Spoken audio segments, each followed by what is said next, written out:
have this inspiration in the mind, and then they start to manifest because they know that mind is so powerful. I am capable of doing it. So they use the power of the mind to manifest something and either benefit themselves or maybe benefit others. But it is the same powerful mind, which for other people then at the same time is creating the fear. But instead of understanding, yeah, but it's the mind, I just need to switch it over and make it useful for me. No. They stay inside the fear becomes more, the powerful fear becomes even stronger, and then it becomes so strong, the fear, that it even blocks people in doing anything. Spread love, man. Welcome back, everybody, for another deep dive. Today, we are going to be tackling a pretty big topic. Yeah. Fear. Yeah. And I have to say, I think everybody listening can probably relate to this. Absolutely. At least a little bit. We are going to be taking a look at some excerpts from a talk by Shaolin Master Shi Heng Yi. Really fascinating stuff. Yeah, and, preparing for this episode has really been eye-opening for me. It has for me, too. The way Master Yi kind of brings together that ancient wisdom and these modern insights into how our minds work. Yeah. It's really remarkable. Yeah, so one of the first things that really jumped out at me was this idea that fear is an illusion. Oh, absolutely. It's not some objective reality out there. It's something that we're creating in our own minds. I love that he uses that example of worrying about getting hit by a car tomorrow. Right. I mean, it could happen, but there's no guarantee. Yeah. So why are we giving that fear so much power, so much mental space? Right, and as a neuroscientist, I'm sure you've got some thoughts on this too. Well, yeah, it's fascinating because the part of our brain that's responsible for generating those fear responses, those fight or flight reactions, Yeah. It doesn't necessarily distinguish between a real threat, like a tiger jumping out in front of you, Right. or just an imagined one. So you're saying that, even if I'm just thinking about something scary, my brain is reacting as if it's actually happening. Exactly. Your heart rate might go up. Yeah. Your palms might get sweaty. You might feel that adrenaline surge. Wow. All just because of a thought.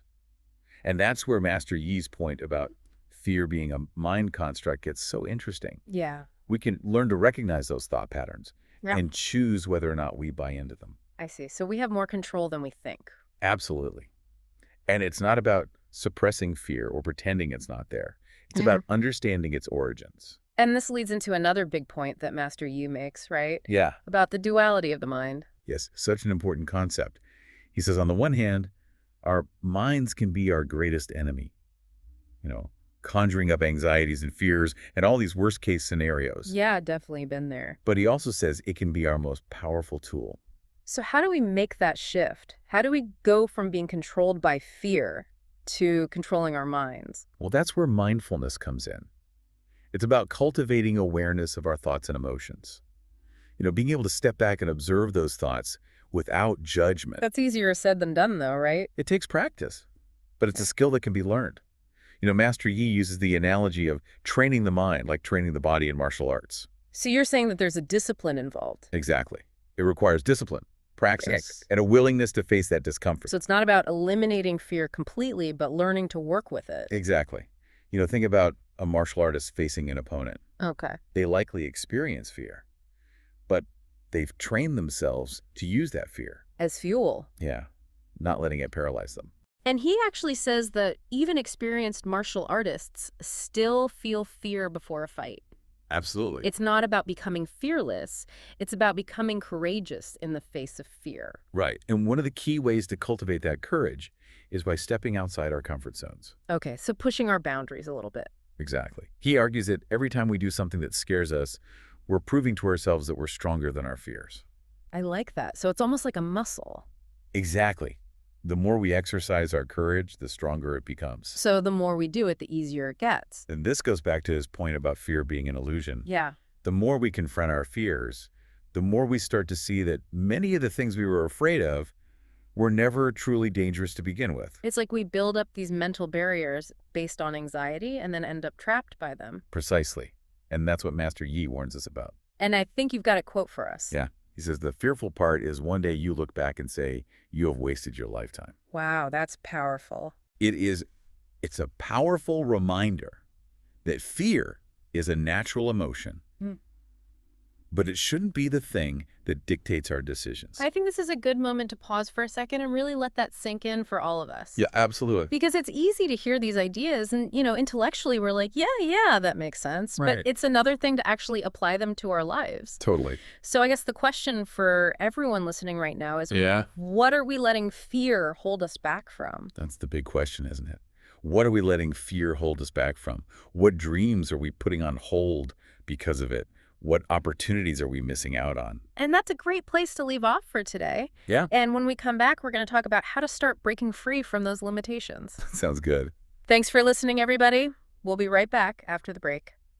So we were talking about what we're letting fear hold us back from. Right. And I think we kind of left off on this idea that, we create these narratives in our minds. We do. Yeah. And those narratives can be incredibly powerful. So if we're the authors of those stories, can we rewrite them? Well, Master Yi would say, absolutely. And he offers some really interesting insights into how we might start doing that. Yeah. He emphasizes the importance of physical training as a way to confront and overcome fear. Like in his Shaolin Kung Fu training. Exactly. He talks about how practitioners are constantly pushing their limits, both physically and mentally. So they're kind of facing their fears head on. Yeah, but in a controlled environment where they can learn to manage those fears. Okay, so it's not just about meditation or mindfulness. It's also about taking action. Exactly. It's about embodying courage, not just thinking about it.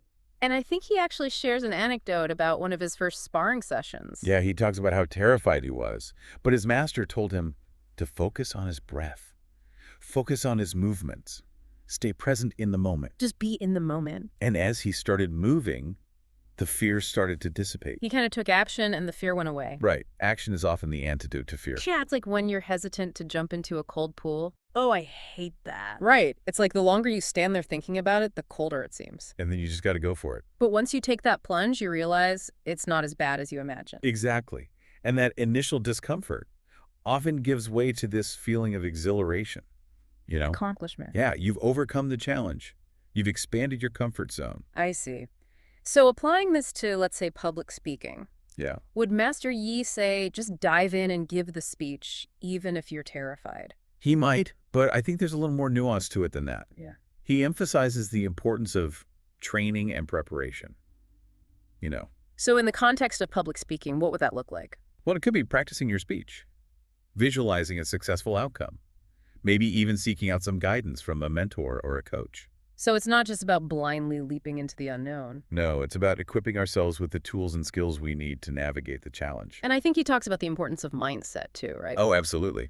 He says our thoughts and beliefs shape our reality. I've heard that before. Right. If we're constantly telling ourselves, I'm not good at this, or I'm going to fail, Yeah. then we're setting ourselves up for failure. We are. But if we cultivate a belief in ourselves, if we focus on our strengths, visualize success, then we're more likely to achieve those goals. So it's about shifting our internal dialogue from, fear and self-doubt to confidence and self-belief. Exactly. And this is actually where Master Yi's teachings connect with a lot of contemporary psychology. Oh, so? Well, there's a growing body of research on the power of positive affirmations and visualization techniques. Oh, interesting. By consciously choosing to focus on empowering thoughts, we can actually rewire our brains for success. That's amazing. So it really all comes back to the mind, right? It does. It's about recognizing that we have the power to create fear, but we also have the power to create courage, resilience, a sense of possibility. And it's a choice. It is a choice, and one that we make every single day. So how do we find what works for us?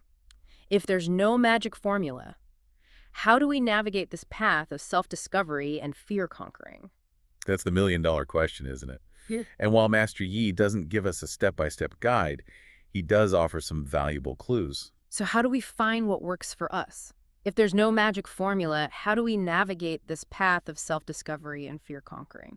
Well, he encourages us to explore different practices and techniques, to see what resonates with each of us personally. Okay. He suggests experimenting with things like mindfulness meditation. Which we talked about earlier. Right, exactly. And he also mentions breath work and even spending time in nature. Yeah, it's about finding those things that help us to cultivate a sense of inner peace and clarity. So it's like quieting the mind so we can hear our own inner wisdom. Exactly. And this ties into another really important point that Master Yi makes.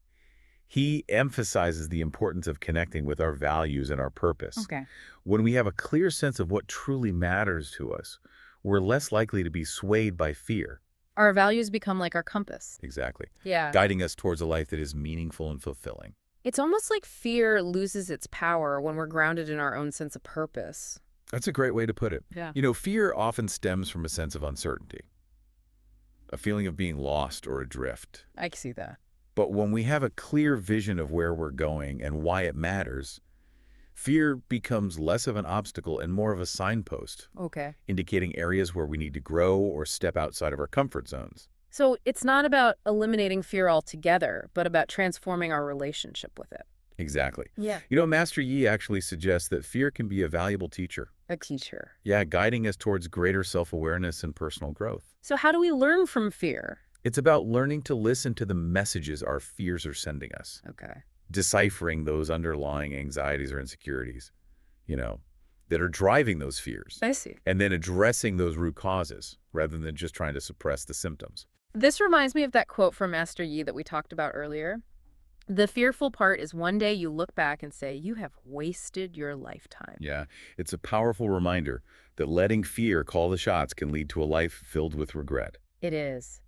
So for those listening who are feeling stuck or overwhelmed by fear, what would be Master Yi's advice? He might say, start small. Yeah. Choose one small fear to confront today. Okay. Maybe it's speaking up in a meeting or trying a new activity or having a difficult conversation that you've been avoiding. Okay. The key is to take action, to break that cycle of fear, and to prove to yourself that you are capable of more than you think. So it's about taking those small steps outside our comfort zone. Exactly. Building momentum and gradually expanding our capacity for courage. That's a great way to think about it. And it's important to remember that progress isn't always linear. Absolutely. There are going to be setbacks, moments of doubt, That's part of the journey.